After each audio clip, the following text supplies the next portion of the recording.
Hey viewers, welcome back to the channel. So today's video we're going to go over all of the pool automation, specifically this Hayward OmniLogic setup system thing, whatever you want to call it.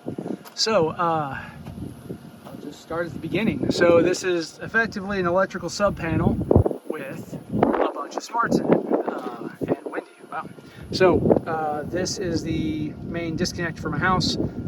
If you recall from the previous videos, right, we mounted this panel and I went over all the main details of how I wired it up and everything. But just as a review, this is a 100 amp sub panel essentially. So we're fed with the primaries there, right? You can see, you know, 2 hots and a neutral, your typical sub panel configuration, and a ground. That is, let's see, I forget, is that number 3? That is number 3 copper. I think I could have got away with number 4, maybe. I have to go back and look, but that's number 3 copper for 100 amps. And it has to be copper. That's the big thing. Is this panel specifically says copper conductors only. Okay. In fact, it says right there, right? Main panel. 125 amp max. I think I have, actually I think I do have a 125 amp breaker in there. So 125 amp max. 90 degrees C, minimum rated copper conductors, which is what we got. THH N2, 90 degrees C rated, etc. So that's how we're feeding it. You know, do your homework on, you know, the sizing of what you would need depending on how you're going to feed this thing. But to a max of 125 amps, which you don't need anywhere near that to actually run the pool stuff. But hey, why not? You never know what you're going to feed off this thing later, because this thing will automate more than just pool stuff. Anything backyard, landscape lights, garden ponds, pumps, whatever. Like, you do all kinds of stuff. So essentially this thing it's just a bunch of smarts. So I'm trying to think of how to best to describe it to you. So let's start with maybe the circuit configuration, and we'll go kind of up. So to start over here, right, is our pump breaker. 20 amp GFCI protected, 240 volts, very important. As I said in the previous video, buy the right breaker, buy the GFCI protected breaker. Don't cheap out on this. This is a safety item. It must be GFCI protected, right? 2 hots and a ground, and that's all your pump needs. So it does have a neutral pigtail. I landed it on the neutral bus. There is no neutral conductor going into this GFCI breaker because I don't have one. Like, there is not one, right? Like that. My pump is 240 volts only. So to my understanding, this is how you wire them. If you don't have a neutral, you don't have a neutral, but you still need to tie that pigtail into the neutral bus. So other circuits. So down here below, is that the right one? Yes, down here below is our exterior lighting outlet. So if you recall from the house build video, the previous sub panel, I had one circuit dedicated to like exterior outlets and that kind of stuff. So this thing now, instead of having an outlet below like we did, we have this outlet on the side, because this panel provides you a cutout to run a utility outlet of sorts. So this outlet is a GFCI outlet, just because what I had, right? So it's an actual GFCI outlet, and I could use a cheap breaker instead of paying for the very expensive breaker. Because it's outdoors, I don't need arc fault, so a plain GFCI works just fine. And this GFCI outlet, you know, obviously the outlet there, and then it goes out and it feeds the rest of the outdoor lighting circuit, which is, if you recall, you see up there, all of my like Christmas light outlets up in the eaves, etc. The design of this is to power eventually like landscape lighting, so I would run a transformer off of this for all the landscape lighting and mount it down below and that kind of stuff. So that's that circuit. Next circuit up, this 20 amp, that is the pool lights. So we talked about in previous video, dedicated circuit for the pool lighting, going to that transformer right over there. Not required to be GFCI protected because it's using a transformer to step the voltage down to low voltage, so the GFCI protection does not make sense and is not required. And last circuit here, this 15 amp, this is to power the OmniLogic there, that brain box. So you can see the little leads coming off of there, right, to just to power its own dedicated circuit. So just a 15 amp there. If you're watching this in the future and 10 amp breakers become available, you could probably use a 10 amp because this thing does not pull that much power. But for now, 15 is what we got. It is worth noting, since we're talking about breakers, this OmniLogic, you really need to read the manual and read all these placards because it tells you lots of stuff.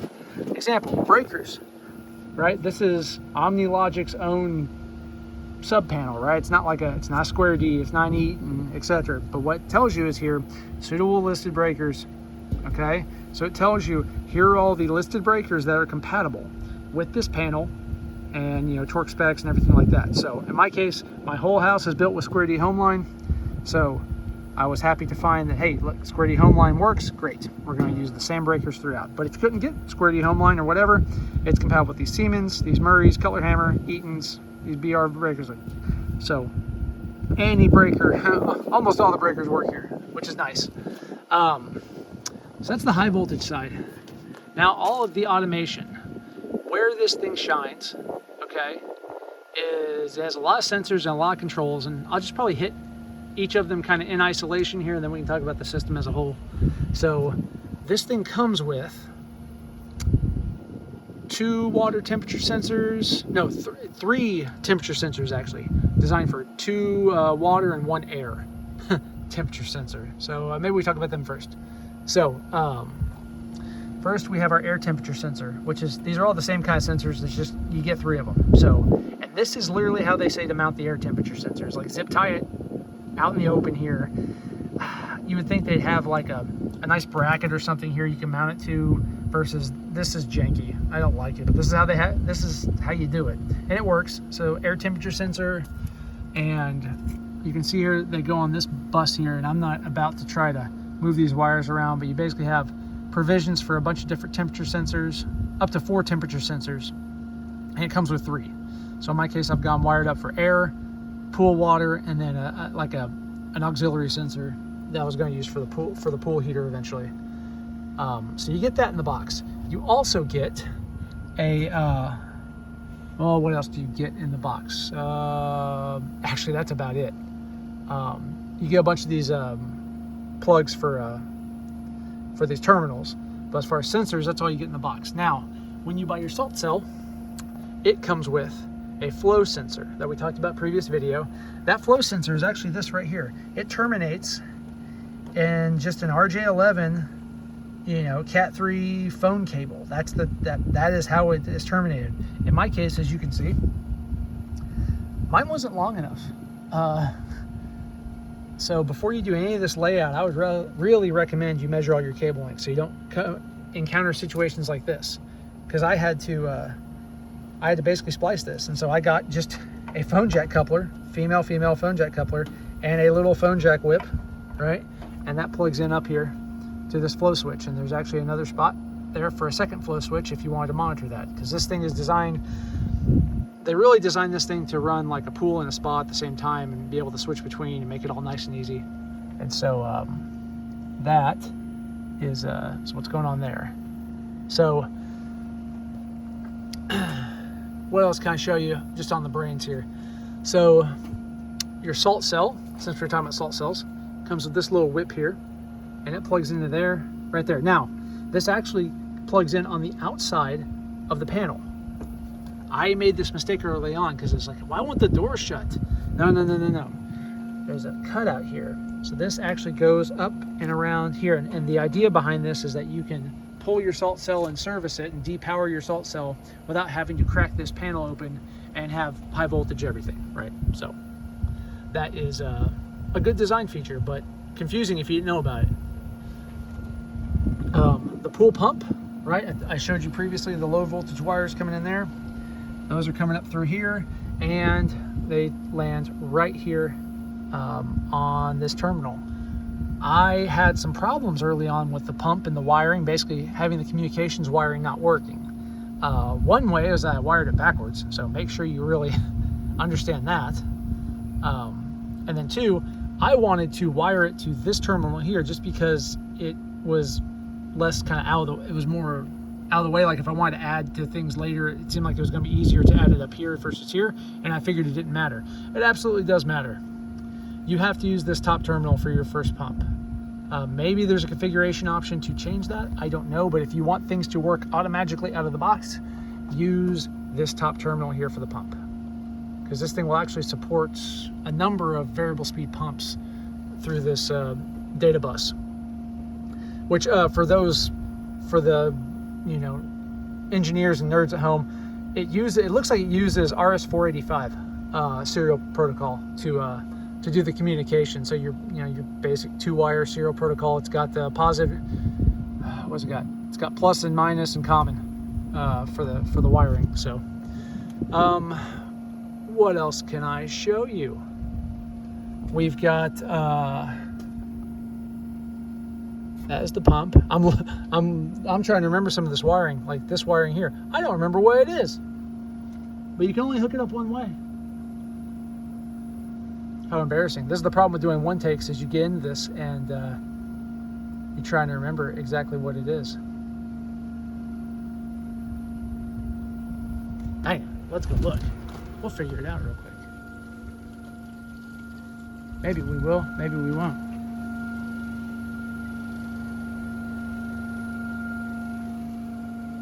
Nope. Okay.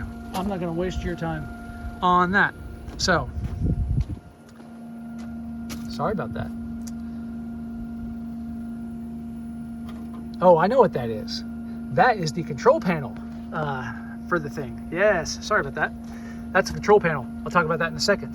And then we've also got here automated valves. So I bought 2 automated valves for the automation, right? To open and close the water features. Those plug in here. It supports 4 out of the box. The other thing is, out of the box, it gives you 4 of these relays. And so if you do not have a like a fancy pump that will do the communication, like my Hayward does, if you have a normal pump that you just need to turn on and off, you would use these relays to control that pump turning on and off. And literally, you wire the relay in line with the breaker, and it allows you to turn things on and off. Oh, pro tip here. I did not have good like spade terminals like here on hand, so I used what I had, which are crappy. So I would recommend investing in good spade terminals and a good set of like ratcheting crimpers for these kind of terminals. I just wasn't set up for it. I've never really used them much, but this system does. So I would recommend that you do a better job than I did here. It works. You can see the crimps are horrible, but it is working for now. I am only using one of the relays at the moment, and that is for the lighting. For these particular lights from Hayward, this is how you control them, is you basically bang the power on and off to switch the modes. It's horrible. I hate it. I'll probably rant about it in the lighting video, but it seems kind of heavy-handed, but it does work, and it works better than I thought it would. But that is how it works. But you can use these relays for anything, basically, to switch on pumps or whatever. Like we talked about, doing water feature booster pumps that I wish I had done. I would wire it to these relays as an example, right? It comes with the 4, and you can see there's areas for expansion, so you can expand to another 6, and there are certain restrictions on what you can or can't use. I think like for the lighting, as an example, it said you must use these built-in relays and not any of the expansion buses. Why, I don't know, but there are some of those restrictions. So that is about it for this panel. There's all kinds of stuff. That is a very complicated system, but not terribly hard to set up once you get going with it. Just to note, we do have our spare conduit here. We ran that extra 1-inch conduit underneath the porch to the other side of the house, so that if we need to get extra power to that side of the house for whatever reason, we've got a conduit. So we've got that conduit here, and we have our pull string all tied up, ready to go. I guess you also notice that the cabinet is divided, high voltage and low voltage. So we've got this low voltage raceway here with all of the different sensor wires and whatnot, and all these different options for for feeding wires in and whatnot. So lots of room for expandability, and it looks pretty easy to expand. So we'll close that up, just for now. I'll put the cover on later. See, that's kind of what it looks like closed. Here is that control panel. So we talked about this control panel. I think I showed you guys when I installed it, right, with the Ethernet and everything. Before I forget, there is one piece of the puzzle here that is not working, and that is the Ethernet of all things. There is a problem between this head unit and my network somehow. It does not want to get a DHCP. Okay, I'm going to geek out computer talk for those that don't care, but for my computer nerd friends, this thing does not want to get a DHCP address at all. I get, to their credit, I get good logs out of this thing. There's logs and diagnostics in here. It's showing me like, hey, I can see the line of code like that it's actually failing on. It's showing me, hey, in a file called arp.c, we're dying. So something with ARP requests is dying in whatever network stack this thing is running. It's a 100-bit interface, 100 mega interface. So I don't know. I hate embedded stuff, and so I don't know exactly what's going on. The Wi-Fi works great, no problem. But this thing, no DHCP, and even configuring a static IP address, it doesn't work. I've even got it to where as a static IP address, I can see it on my network and everything, but it just doesn't talk. Basically, this box, when I do use its diagnostics, it cannot hit the gateway, and I don't know why. And I've got an email into Hayward about it for support. I need to call them sometime and actually try to talk to a human to figure out what's going on. I don't know if it's a problem like with my network, because I've got, if you've watched any of my other videos, I've got VLANs, I got all kinds of crap going on. I wouldn't think it'd matter, but maybe it does. Certainly if like the Wi-Fi works, but it's a newer chip and it can deal with more fancier things like VLANs and whatnot. I honestly don't know at this point. I'm not as deep into networking. I've kind of exhausted my limits without trying to figure out exactly what networking stack this thing's running and try to find the source code, if it's open source, to actually see what the code's doing. But beyond that, I don't know. So I need to talk to Hayward. But all that to say, if you're hardwiring this thing and you are using Ubiquiti internet, Ubiquiti networking equipment, like a Ubiquiti router, be prepared that this might not work. The Wi-Fi works great though. And I think I've talked about this in previous networking videos, but it is 2.4 gigahertz only. So what I would recommend is, if you have the capability, setting yourself up a dedicated SSID access point, for just your IoT devices, and have it only broadcast on 2.4 gigahertz, because some IoT devices will get confused if you've got one SSID that is standing up both 2.4 and 5 gig or 6 gig access points. They don't know what to do with themselves. My tankless hot water heater would be one of them. I don't know if this one has the same problem, because I fixed that problem and the Wi-Fi worked great. So that is how this thing works. The interface is okay. We'll see if you can see it. You see I have an alarm right now because the salt cell is unplugged. We see a filter pump right now. Oh, it's using 118 watts. We got 81 degree air temperature. It's a nice day today. And 77 degree water temperature. And then up here, I just have my thing called pool. You can tap that. You can see all the stuff. Filter pump, chlorinator, duct jets, water slide, colored lights, schedules. So you can do all the stuff from here. You can also do all this via the app. The app can't do as much as this control panel here. But for the day-to-day operations, it's fine. It's enough. You can also get additional control panels of these if you want to mount it somewhere else, which I may do eventually. I don't know. We'll see. Okay, that's that. What else can I tell you about the automation? Let's see. So going down here, where all these wires go, you can see this is our water temp sensor of where we're getting that 77 degrees, right? You literally just drill a hole in the pipe, plug the sensor in, it's got a little O-ring, and then you use a band clamp to hold it in place. That's it. Here's our salt cell with its wiring, as you can see. And then we got all these wires here going to the salt cell, going to our flow switch, going to our other temp sensor, and then you can see here going to our automated valves. So these automated valves are, this one is for the deck jets and this one is for the water slide. And I will show you how those work in just a second. But they literally just plug right into the board. They are tricky to set up if you don't understand the instructions. And it took me a long time to understand the instructions. So I'm not gonna go deep into it, but if you're looking at this and it shows you how you can adjust the cam to clock things and everything, it is talking about removing this top cover, not the bottom cover.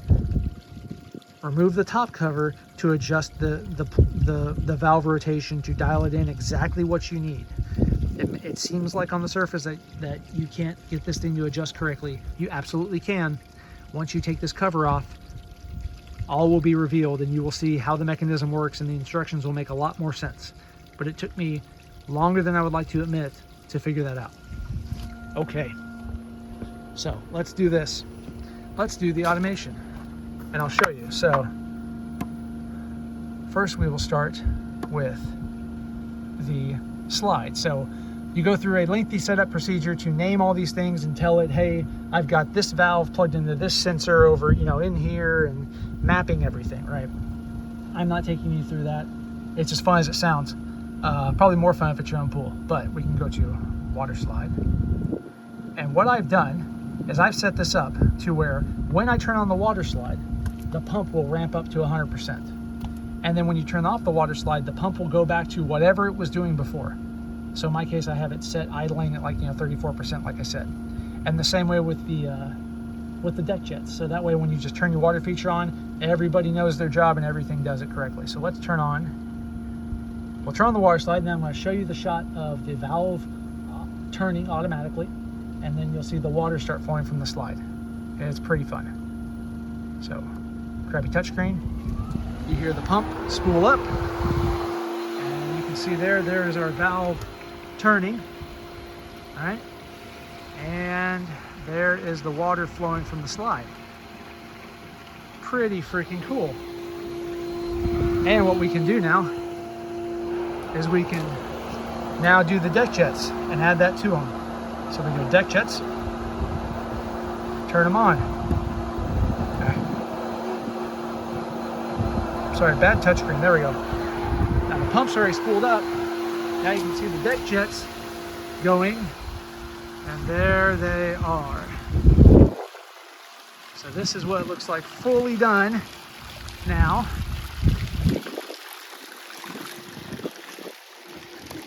You can see the deck jets. Now, this is a good opportunity here. You see them kind of struggling there. The pump kind of struggling. What I think is happening is I think the water level's getting just a little bit low. And so with the pump running full tilt or whatever, we're actually sucking some air in the lines and we're getting air in it. And eventually it kind of rights itself and you see them kind of going back. So that's something I want to play around with and figure out what's going on. But you can see here, here's what everything looks like when it's all up and running. And yeah, I think it's sucking air. I'll have to check the water level, but you get the idea. So I'm glad it's actually braking here so you guys can see little stuff like this as far as what's going on. And I think the water level is just a little low, but you get the gist. It works pretty well. So now we'll go turn everything off and you'll see everything stop, and you will see you'll hear the pump spool down. So we go back here. All right, we got to what, features?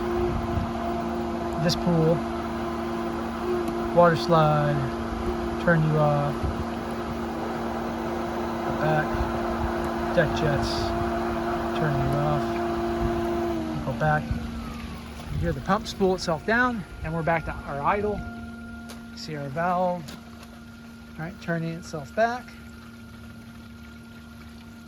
And all is quiet and stable again.